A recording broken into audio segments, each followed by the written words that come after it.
GS Hari గారి panel సభ్యులు ఈరోజు మనతో పాటు ఉన్నారు. వారిని అడిగి మరిన్ని విషయాలు తెలుసుకుందాం. నమస్తే మేడం. నమస్తే అండి. ఇప్పుడు ప్యానెల్ ఇందాక మేనిఫెస్టోలో చెప్పినట్టు స్త్రీల కోసం ఎవరైతే అసజీవన స్త్రీలకి వాళ్ళకి రక్షణ కల్పిస్తామని చెప్పారు, వాళ్ళ కోసం స్పెషల్గా ఏర్పాట్లు చేస్తామని చెప్పారు.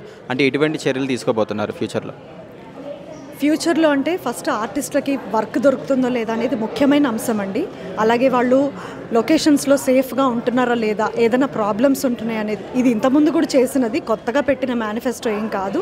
ఇది ఇదివరకు కూడా అమల్లో ఉంది. ఏదైనా ఇబ్బందులు వచ్చినా వెంటనే రెస్పాండ్ అవటం కానివ్వండి, వాళ్ళు సేఫ్గా ఇంటికి వెళ్తున్నారా లేదా అనేది, వాళ్ళకి ఏ ప్రాబ్లమ్స్ ఉన్నా కూడా చెప్పుకునే అవకాశం మనం కల్పిస్తున్నాం. ఇంకా ఎవరైతే వేరే కన్నడ యాక్టర్స్ కంటే వేరే పరభాష నటులను కూడా చాలా తక్కువగా తీసుకుంటామో, ఇద్దరు కాదు ఒకళ్ళే అని చెప్పన్నారు. దీని ద్వారా బయట నుంచి ఏదైనా వ్యతిరేకత వస్తుందని ఏమన్నా అనిపిస్తుందా మీకు? వ్యతిరేకత ఏం రాదండి.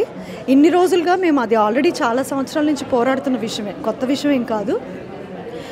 అది పర్సంటేజ్ తగ్గింది. ఇదివరకు అంటే మీరు కంపేర్ చేసుకుంటే పాస్ట్ 5 years నుంచి చాలా ఎక్కువగా ఉంది ఈ సమస్య.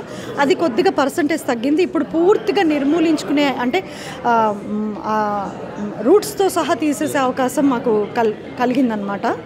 అది ఒక్క ఆర్టిస్ట్ మట్టుకే చేసే అవకాశం ఉందని జస్ట్ అది చెప్తున్నామే, కానీ నిజంగా ఆ ప్లేస్లో తెలుగు ఆర్టిస్ట్ సెలెక్ట్ అయితే, అంటే తెలుగు అమ్మాయి కనుక ఆ హీరోయిన్ రోల్కి సెలెక్ట్ అయితే అది కూడా పెట్టుకునే అవకాశం కూడా, ఇతర భాషల వాళ్ళని పెట్టుకునే అవకాశం కూడా మేము ఇవ్వము. ఎవరైనా ముందుకు వచ్చి మేము హీరోయిన్గా చేస్తాము అంటే ఆ ఒక్క పర్సంటేజ్ కూడా ఇవ్వం. అది ప్రస్తుతానికి ఇస్తున్న మినహాయింపు మటుకే. ఎందుకంటే ఆల్రెడీ అందరు వర్కింగ్లో ఉన్నారు కదండి, ఇప్పుడు ఆల్రెడీ అగ్రిమెంట్స్లో ఉన్నారు. సో దాని గురించి ఆలోచించి, అంటే తొందరపాటుతనంతో ఏది పడితే అది మనం ప్రామిసులు చేయలేం. వాళ్ళు మన రాష్ట్రాన్ని నమ్ముకొని వచ్చి ఆల్రెడీ అగ్రిమెంట్స్లో ఉండి ఆల్రెడీ సగం సీరియల్స్ చేస్తున్నారు.